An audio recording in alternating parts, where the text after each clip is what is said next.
Hello दोस्तों, आज की इस वीडियो में आप लोग सीखने वाले हैं नेक्स्ट NEXT। नेक्स्ट का प्रयोग कैसे किया जाता है LAST। लास्ट का प्रयोग कैसे किया जाता है AGO। AGO AGO का प्रयोग कैसे किया जाता है ऑन और बाय का प्रयोग कैसे किया जाता है और इन का प्रयोग कैसे होता है और एल्स ELAC का प्रयोग कैसे किया जाता है। और आप लोग सीखेंगे कि इनसे कौन कौन सा मीनिंग बना है। तो यह वीडियो बहुत यूजफुल होने वाली है। इस वीडियो को ध्यान से देखें, थोड़ी सी लंबी होगी लेकिन पूरा का पूरा समझ में आएगा। तो चलिए शुरू से शुरू करते हैं। यहाँ पे मैं लिखा हूँ नेक्स्ट NEXT। पहले मीनिंग बतलाऊंगा कि किससे कौन मीनिंग बना है, लास्ट में आपको यूज करना सिखाऊंगा। नेक्स्ट यहां लिखा गया है NEXT। नेक्स्ट का मतलब होता है अगला। अब किस तरीके से यूज होता है पहले मीनिंग देखिए। NEXT नेक्स्ट संडे, यहाँ पे लिखा गया है नेक्स्ट संडे। नेक्स्ट संडे का मतलब हुआ अगले रविवार को। नेक्स्ट संडे यानी अगले रविवार को। पहले इतना जानिए, जिस मीनिंग के पहले ये नेक्स्ट लगा हो, जिसके पहले नेक्स्ट लगा हो, उसका यूज भविष्य के लिए किया जाता है। जैसे अगले रविवार को, अगले महीने में अगले यानी आज नहीं, आने, भविष्य। तो भविष्य के लिए इसका यूज होगा नेक्स्ट संडे, अगले रविवार को। ऐसे ही next Monday, next Saturday, next Wednesday का प्रयोग होगा, यानी अगले रविवार को, अगले शनिवार को, अगले मंगलवार को। जब भी कहना हो, जैसे आप कहते हैं ना अगले सोमवार को मैं पटना जाऊंगा या अगले मंगलवार को मैं पटना जाऊंगा, अंग्रेजी कैसे बनेगा? I will go to Patna, मैं पटना जाऊंगा। और कहना है अगले रविवार को, जैसे कहना है मैं अगले रविवार को पटना जाऊंगा, I will go to Patna next Sunday. I will go to Patna next Sunday, मैं अगले रविवार को पटना जाऊंगा।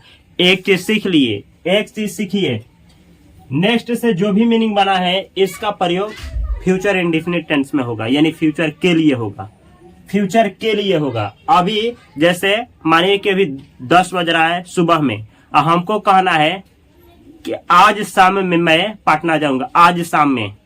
तो अभी से आज की शाम फ्यूचर है, अभी आया नहीं है, तो इसका यूज हो सकता है। नेक्स्ट वीक का मतलब होता है अगले सप्ताह में। जैसे कहना हो मैं अगले सप्ताह में जाऊंगा, तो बोलेंगे नेक्स्ट वीक। नेक्स्ट मंथ यानी अगले माह में। जैसे आप कहेंगे कि मैं अगले महीने में ये काम करूंगा, यानी नेक्स्ट मंथ। ऐसे ही नेक्स्ट ईयर यानी अगले वर्ष में, यानी आने वाला जो वर्ष है, आने वाला साल है उसमें, तो नेक्स्ट ईयर। ऐसे ही नेक्स्ट विंटर यानी अगले जाड़े में। जैसे आप कहते हैं कि अगले जाड़े में मैं रजाई खरीदूंगा, अगले जाड़े में, तो next winter.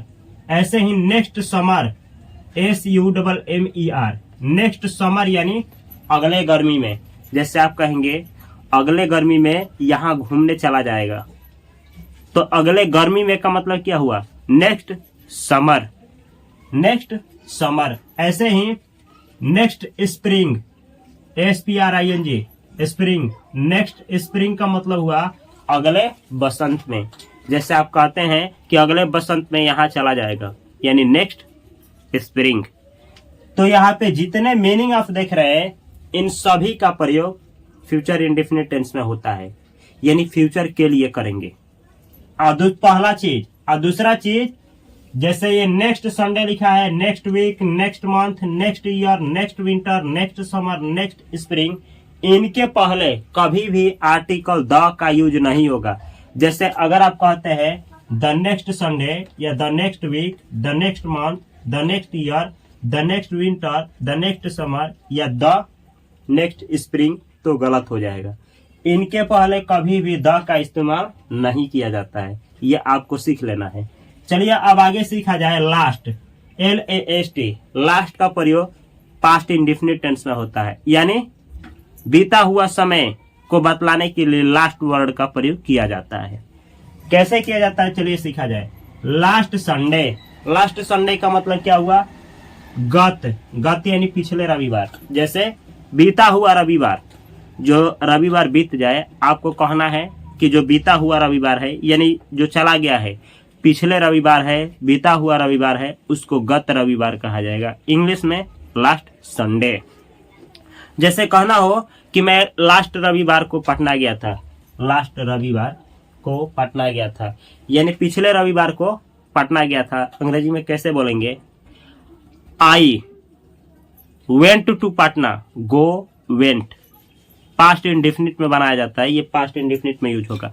I went to Patna, मैं पटना गया था लास्ट संडे यानी लास्ट संडे को। I went to Patna last Sunday, मैं लास्ट संडे को पटना गया था। सीखना क्या है, इसका प्रयोग जो लिखे हैं लास्ट वाला मीनिंग पास्ट इंडेफिनिट टेंस में करेंगे। लास्ट संडे गत रविवार को यानी पिछले रविवार को, लास्ट वीक यानी पिछला सप्ताह, ऐसे ही लास्ट मंथ यानी पिछला माह यानी जो महीना बीत गया, पिछला महीना, ऐसे ही लास्ट ईयर यानी बीता हुआ महीना जो बीता है, अभी गया है, जो पिछला महीना है उसको बोला जाएगा लास्ट ईयर। जैसे अभी चल रहा है 2025 और 2024 को क्या बोलेंगे, लास्ट ईयर यानी अभी अभी गया है, बीता हुआ ईयर है। ऐसे ही लास्ट नाइट, लास्ट नाइट का मतलब हुआ गत वर्ष, गत का मतलब होता है, गत मतलब होता है पिछला यानी अभी जो गया है उसको गत बोलेंगे। लास्ट नाइट यानी पिछली रात, यहाँ पे लिखेंगे पिछली रात। लास्ट नाइट का मतलब क्या हुआ, पिछली रात।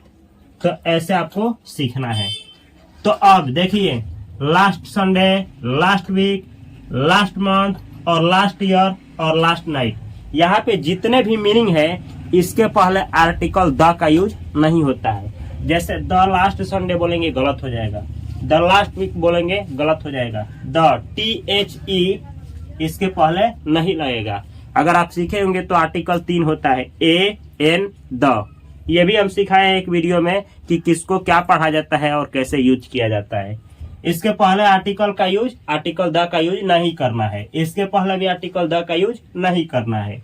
यहाँ देखिए स्टार दिए हैं टुमारो मॉर्निंग, टुमारो मतलब आने वाला कल, अभी जो आने वाला है उसको यानी भविष्य में जो है उस कल को टुमारो बोला जाता है।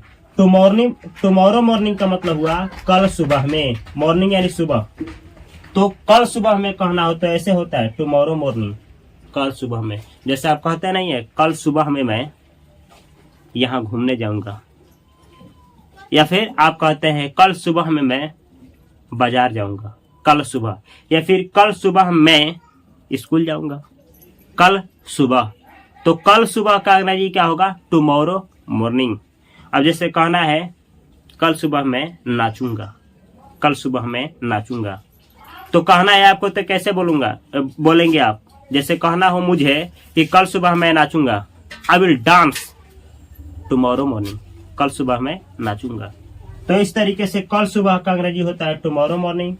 ऐसे ही कल शाम का अंग्रेजी होता है टुमारो इवनिंग, कल शाम में। जैसे कहना हो कि कल शाम में मैं ये करूंगा यानी टुमारो इवनिंग, कल सुबह में मैं ये काम करूंगा टुमारो मॉर्निंग।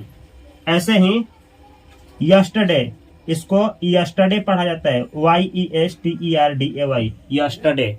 इसमें आर जो है ना इसका प्रोनाउंसिएशन नहीं किया जाता है, यस्टरडे, यस्टरडे। यस्टरडे मॉर्निंग का मतलब होता है कल सुबह में, लेकिन यस्टरडे का प्रयोग बीता हुआ, जो बीत गया है कल, उसको यस्टरडे कहा जाता है, आने वाले कल को टुमारो कहा जाता है। तो जो बीत गया है कल उसमें कुछ कहना हो, जैसे बीता हुआ कल में क्या, सुबह में, जैसे कहना हो कल सुबह में, लेकिन किस कल सुबह में, जो बीता है उसमें आप बोलेंगे यस्टरडे मॉर्निंग। और कल शाम में, कौन सा कल, जो बीता है उस शाम में, तो आप बोलेंगे यस्टरडे इवनिंग। तो आशा करते हैं यहाँ पे समझ में आ गया होगा। एक बार समझा दे रहे हैं, कल सुबह में आने वाले के लिए होगा टुमारो मॉर्निंग, और जो बीत गया है उसके लिए होगा यस्टरडे मॉर्निंग। कल शाम में आने वाले के लिए, जो आने वाला है कल शाम में, तो उसके लिए क्या होगा टुमारो इवनिंग, और जो बीता है उसके लिए यस्टरडे इवनिंग। इस तरीके से इस्तेमाल होता है इसका। आगे सीखिए अगो, AGO, अगो का मतलब होता है पहले, इसका यूज आप लोग पास्ट इंडेफिनिट टेंस में आसानी से कर सकते हैं। कैसे करेंगे सिखाएंगे हम। जैसे अगो का इस्तेमाल ऐसे किया जाता है, AGO, अगो मतलब पहले जो बीता है अगो, उसके लिए। जैसे FIVE, 5 days ago, 5 days ago का मतलब क्या हुआ, 5 दिन पहले। 5 days ago 5 दिन पहले, 10 days ago 10 दिन पहले, ऐसे ही 6 days ago 6 दिन पहले, 9 days ago 9 दिन पहले, ऐसा इस्तेमाल होगा। ऐसे ही 5 weeks ago 5 सप्ताह पहले, जैसे कहते हैं ना 5 सप्ताह पहले ऐसा हुआ था, 10 सप्ताह पहले ऐसे हुआ था, तो 10 सप्ताह पहले का अंग्रेजी क्या होगा, 10 weeks ago। ऐसे ही 5 months ago 5 महीने पहले, जैसे कहते हैं 4 महीने पहले ये हुआ था, यानी 4 months ago, एगो, ठीक है, इसको एगो पढ़ा जाता है, एगो। 5 years ago, 5 years ago का मतलब होता है 5 वर्ष पहले, 5 years ago 5 वर्ष पहले। अब इसका इस्तेमाल कैसे किया जाता है, जैसे ऐसे भी कह सकते हैं 2 seconds ago 2 सेकंड पहले। जैसे मुझे आपसे कहना हो वह 5 मिनट पहले आया है, सेंटेंस बनाइए, वह 5 मिनट पहले आया है। अगर आप कंसेप्ट को नहीं समझते हैं, आप बनाएंगे सेंटेंस कि 5 मिनट पहले आया है हो हूँ आता है तो प्रेजेंट का यूज होता है, तो गलत है। वह 5 मिनट पहले आया है, अंग्रेजी जानते हैं क्या होगा, ही केम 5 minutes ago, ही केम 5 minutes ago, वह 5 मिनट पहले आया है। नोट कर लीजिए, कहीं भी सर्च करिएगा, वह 5 मिनट पहले आया है। ही केम पास्ट इंडेफिनिट टेंस, ही केम वह आया है 5 minutes ago, ही केम 5 minutes ago, वह 5 मिनट पहले आया है। अब ये मत सोचिए कि ताड़ी मारे हैं, इसका मतलब ये नहीं होगा कि 5 मिनट पहले आया था। 5 मिनट पहले आया है यानी वो आदमी आ गया है, समय बीत गया है, 5 से 5 मिनट हो गया है, पास्ट हो गया है, तो पास्ट इंडेफिनिट का इस्तेमाल होगा। आगे सीखिए। तो ऐसे ही इसका पास्ट इंडेफिनिट में आप लोग कर सकते हैं बहुत इंटरेस्टिंग तरीके से। अगर आप चाहते हैं कि टेंस आपको बेटर से बेटर सिखाएं तो कमेंट जरूर करिएगा। आगे सीखिए। ऑन, ON या BY, ऑन का इस्तेमाल ऐसे होता है, ऑन सैटरडे, सैटरडे नहीं Saturday, on Saturday. On Saturday का मतलब हुआ शनिवार को। ऑन मतलब को निकलता है जब दिन से पहले, किसी भी दिन से पहले, किसी भी डे के नाम से पहले ऑन लग जाए तो को मीनिंग निकलता है। जैसे ऑन सैटरडे शनिवार को, ऑन संडे रविवार को, ऑन फ्राइडे शनिवार को, सॉरी ऑन सैटरडे शनिवार को, ऐसे इस्तेमाल होता है। जैसे कहना हो आपको कि रविवार को, ऑन संडे। जैसे आपसे बोला जाता है रविवार को आना, जैसे हम आपसे कहें कि रविवार को आना तो क्या बोलेंगे, कम ऑन संडे, रविवार को आना। जैसे कहना हो जरूर शनिवार को आना, या फिर जरूर रविवार को आना, जरूर रविवार को आना। डू कम ऑन संडे, जरूर रविवार को आना। जैसे कहना हो कृपया रविवार को आना, कृपया रविवार को आना, प्लीज कम ऑन संडे, कृपया रविवार को आना। ये इंपरेटिव सेंटेंस है, इसके ऊपर भी मैं वीडियो बनाया हूँ। प्लीज और ये जरूर, ये सब इंपरेटिव सेंटेंस होता है, इसके ऊपर मैं वीडियो बना चुका हूँ। आप इस चैनल को सब्सक्राइब करके उस वीडियो को देख सकते हैं प्लेलिस्ट में जाकर के। आगे देखिए। तो इस तरीके से on Sunday, on Monday, on Tuesday, on Wednesday का प्रयोग कर सकते हैं। इस दिन का अर्थ निकलेगा। आगे देखिए। On the 1st of May, on the 1st of May, first का मतलब होता है पहला। जैसे कहना हो पहली मई को तो क्या बोलेंगे, ऑन द 1st of मई। दूसरी मई को ऑन द 2nd of मई, दूसरी मई को। ऐसे ही तीसरी मई को बोलना हो तो ऑन द 3rd of मई, तीसरी मई को। ऐसे ही मई नहीं, जून, जुलाई, अगस्त, सितंबर, अक्टूबर, 12 महीने में किसी का भी यूज कर सकते हैं। जैसे पहली जनवरी को, पहली फरवरी को, पहले दिसंबर को, ऐसे अंग्रेजी बना सकते हैं। कैसे बनाएंगे, जैसे हम बनाए हैं। अगर ऐसे कहना हो पहली अगस्त को सुबह में, पहली अगस्त को लेकिन सुबह में, अंग्रेजी कैसे होगा देखिएगा। On the morning of 1st August, on the morning of 1st अगस्त। पहली अगस्त को सुबह में। ऐसे ही कहना हो आपको 2 अगस्त को सुबह में, ऑन द मॉर्निंग ऑफ 2 अगस्त, 3 अगस्त को सुबह में, ऑन द मॉर्निंग ऑफ 3 अगस्त। तो मॉर्निंग, जब मॉर्निंग का प्रयोग हुआ है तो ये इवनिंग का भी कर सकते हैं। जैसे अगर आपको कहना हो 1 अगस्त को शाम में, तो कैसे बोलेंगे, ऑन द इवनिंग ऑफ 1 अगस्त। ऐसे ही कहना हो 1 जनवरी को शाम में, ऑन द इवनिंग ऑफ 1 जनवरी, जनवरी ऐसे यूज करेंगे। 12 में किसी महीने का इस्तेमाल कर सकते हैं, पहली, दूसरी, तीसरी बोल सकते हैं। आगे सीखा जाए, यहाँ पे मैं लिखा हूं ऑन संडे मॉर्निंग, यानी रविवार को सुबह में। ऑन संडे यानी सुबह में, सॉरी, ऑन संडे यानी सुबह को, मॉर्निंग यानी में, यानी सुबह में करना हो। किस दिन को, रविवार को सुबह में। जैसे आप कहते हैं ना, रविवार को सुबह में मैं यहाँ जाऊंगा, तो ऑन संडे मॉर्निंग मतलब रविवार को सुबह में। ऐसे ही on Monday morning, on Friday morning, ऐसे ही 7 दिन का यूज कर सकते हैं। अगर आपको सुबह के जगह शाम में कहना हो तो ऐसे बोलेंगे ऑन संडे इवनिंग, रविवार को शाम में, रविवार को शाम में। जैसे अगर, अच्छा इसका यूज कैसे होगा, इसका यूज समय के मुताबिक होगा। जैसे अभी आप बोल रहे हैं, आप फ्यूचर का प्लानिंग कर रहे हैं, तो फ्यूचर इंडेफिनिट में आसानी से यूज कर सकते हैं इसका। ये तो रहा आपका ऑन से बन करके बनने वाला मीनिंग। थोड़ा बाय से देख लिया जाए, बाय संडे यानी रविवार तक। जैसे आप नहीं बोलते हैं कि इतना दिन तक मैं ये काम कर लूंगा, तो बाय का यूज होता है। जैसे बोलते हैं कि 2 महीना तक, मतलब 2 महीना तक आजादी दीजिए, उसके बाद मेरा ये काम हो जाएगा। नहीं तो बोलते हैं मंगलवार तक। कोई आपसे पूछता है, अच्छा ये बताओ वो काम कितना दिन तक हो जाएगा, सोमवार तक। ये तक है, मतलब इतना के बीच में ये काम हो जाएगा, तो बाय का यूज किया जाता है। कैसे, देखिए, बाय संडे रविवार तक, ऐसे ही by Monday, by Saturday, by Friday, by Wednesday का प्रयोग करेंगे।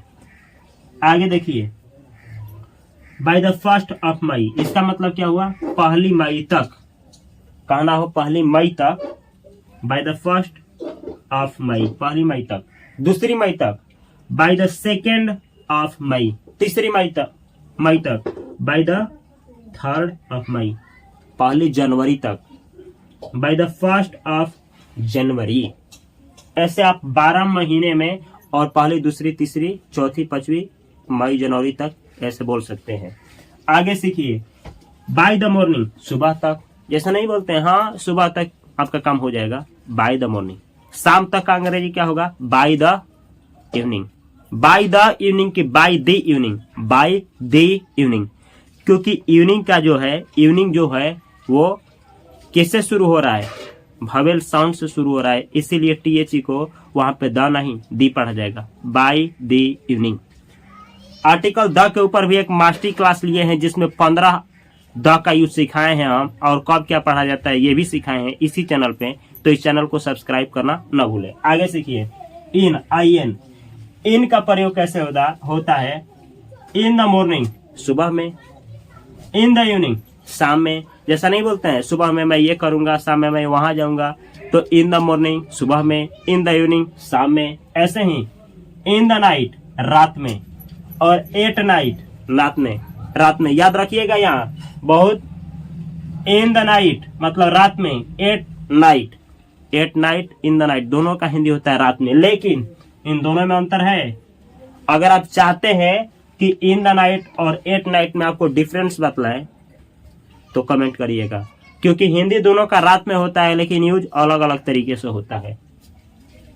इन मई, मई में, इन जून, जून में, इन जनवरी, जनवरी में, ऐसे प्रयोग होता है। आगे देखिए, एल्स, ELSE, एल्स का मतलब कहीं ना कहीं और ही होता है, एल्स का प्रयोग और के सेंस में हो जाता है। तो ध्यान से देखना है कि एल्स से कौन कौन सा मीनिंग बना है। व्हाट एल्स, व्हाट एल्स का मतलब क्या हुआ, व्हाट का मतलब क्या होता है, एल्स का मतलब और। तो एल्स जिसके बाद में लगा हो ना, एल्स जिस मीनिंग के बाद में लगा हो, तो पहले और लगाएंगे। एल्स का हिंदी और होता है, तो पहले इसका और लगाएंगे, इधर वाला का जो मीनिंग निकलेगा लास्ट में उसका प्रयोग करेंगे। व्हाट एल्स, और क्या। ऐसे ही हु एल्स और कौन, हाउ एल्स और कैसे, वेयर एल्स और कहाँ, व्हेन एल्स और कब, एनीथिंग एल्स और कुछ, somebody एल्स कोई दूसरा, नॉन एल्स कोई और नहीं। ऐसा नहीं कहा जाता है कोई और इस काम को नहीं करेगा, तुम ही करोगे। नॉन एल्स, नॉन एल्स यानी कोई और नहीं। नाउ वेयर एल्स कहीं और नहीं, नाउ वेयर एल्स कहीं और नहीं। तो यह है आपका next, last, ago, on, by और इन और एल्स का किस तरीके से यूज होता है कंसेप्ट। तो इसका यूज, एक चीज और सीखिए, इनके पहले आर्टिकल द का इस्तेमाल आप नहीं करेंगे। ऐसा नहीं बोलेंगे कि द, व्हाट एल्स, या इसके पहले आर्टिकल द, इनमें से किसी के पहले आर्टिकल द का यूज मत करिएगा, नहीं तो गलत हो जाता है।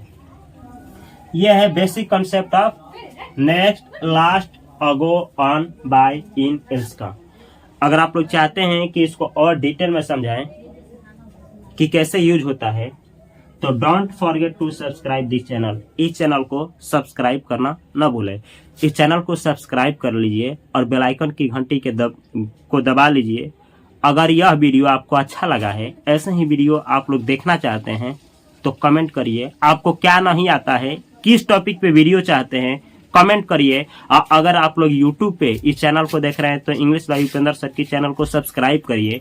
इंस्टाग्राम पे देख रहे हैं तो माई इंग्लिश करके पेज है, उसको ज्वाइन करिए। फेसबुक पे माई इंग्लिश करके पेज है, वहां भी ज्वाइन कर सकते हैं।